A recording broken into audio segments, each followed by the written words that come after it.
Sisters, brothers, praise lord. అందరూ ఎలా ఉన్నారు? బాగున్నారా? నిన్నటి రోజున ఏం జరిగిందో తెలుసా మీకు? నిన్నటి రోజున నా ఫ్రెండ్ ఒక అమ్మాయి నా బాబుకి సీరియస్గా ఉంది రామలక్ష్మి, ఒక్క 20,000 ఫోన్పే చెయ్యి రామలక్ష్మి అని ఏడ్చింది.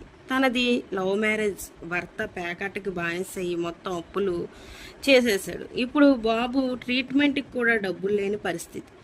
తాను ఫోన్ చేసి ఏడుస్తుంది. ఏం చెయ్యాలో అర్థం కాని పరిస్థితి. నేను ట్రై చేశాను, అవ్వలేదు. ఆ బాబుకి సీరియస్గా ఉంది. ఇక ఒకటే నిర్ణయించుకున్నాను. ఫాస్టింగ్తో మోకరించి ప్రార్థనలో ఉన్నాను. తండ్రి, నా పరిస్థితి ఎలాగున్నా పర్లా, నా పరిస్థితి పర్వాలేదు. ఆ బాబుని మాత్రం బ్రతికించు, ఒక్క 20,000 సహాయం చేయి ప్రభువా అని ప్రార్థించాను. ఈవినింగ్ కల్లా తండ్రి సహాయం చేశారు. నా దగ్గర సారీస్ తీసుకున్న ఒక మేడం, ఆ మేడంకి మ్యాటర్ చెప్పాను. చెప్పగానే 20,000 ఇచ్చారు. అవి ఆ అమ్మాయికి ఫోన్పే చేశాను. నిజంగా దేవుడు గొప్పవాడు, అద్భుతాలు చేసే దేవుడు, ఆశ్చర్యకార్యములు చేసే దేవుడు. కానీ బెదర్, మీకు ఒక్క విషయం చెబుతాను.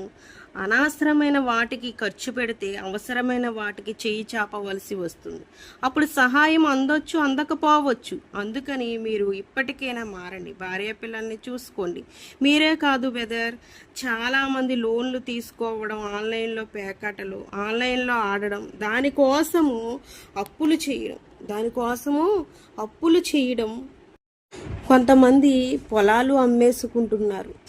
పొలాలు అమ్మేసుకునే పరిస్థితులు, ఉద్యోగాల్లో లోన్లు తీసుకొని కట్టలేక అపవాది రాజ్యం. అదే అపవాది రాజ్యం ఏంటి అంటే, ఏదో ఒకటి ఆశ చూపిస్తూ ఉంటాడు.